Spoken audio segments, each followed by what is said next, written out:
పచ్చళ్ళు తినాలా వద్దా అనే సందేహం చాలా మందిలో ఉండుంటది. ఎందుకంటే ఎక్కడో సజెషన్ అడ్వైస్ తీసుకుంటారు, కొంతమంది తినమని చెప్పింటారు, కొంతమంది తినొద్దని చెప్పింటారు. అట్లా డిఫరెంట్ గా మీకు ఒపీనియన్స్ వచ్చి ఉంటాయి. అయితే ఈ వీడియోతో మీకు క్లారిటీ రాబోతుంది. పచ్చళ్ళలో మనము అది మంచిదా కాదా అని తెలుసుకునే ముందు ఫస్ట్ మనం అందులో ఏముంటుందో చూడాలి. దాంట్లో ఉండేటి వెజిటేబుల్స్, స్పైసెస్, కొంచెం సాల్ట్, ఆయిల్ కలుస్తుంది, రైట్? అయితే వెజిటేబుల్స్ అంటే మనకి మ్యాంగో గానీ, కుకుంబర్ గానీ, లేకపోతే లెమన్, ఇవేంటంటే మనకి విటమిన్స్, మినరల్స్, యాంటీ ఆక్సిడెంట్స్ ఇవి ప్రొవైడ్ చేస్తాయి. అలాగే స్పైసెస్, పసుపు, చిల్లీ, ఇవేంటంటే మనకి ఆరోగ్యానికి మంచిది. చిల్లీ ఏంటంటే డైజెషన్ చేస్తుంది, ఆకలి కూడా మనకి మంచిగా అవుతుంది. ఇక్కడ మనం పాయింట్ గుర్తుపెట్టుకోవాల్సింది ఏంటంటే మన హెల్త్ కండిషన్ ఏంటి, ఎంత తినాలి.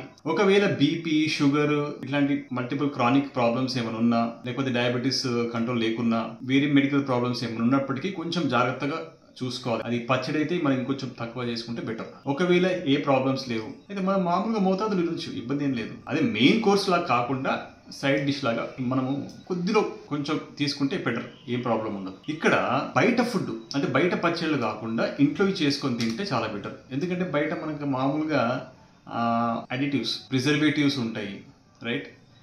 కొంచెం సాల్ట్ ఎక్కువ ఉండొచ్చు, స్పైస్ ఎక్కువ ఉండొచ్చు. యూజువల్గా ఏంటంటే కమర్షియల్గా కాకుండా బయటే కాకుండా ఇంట్లో చేసుకొని తింటే చాలా బెటర్. అందులో కొద్ది మాత్రం తింటే ఏ ప్రాబ్లం ఉండదు. ఓకేనా?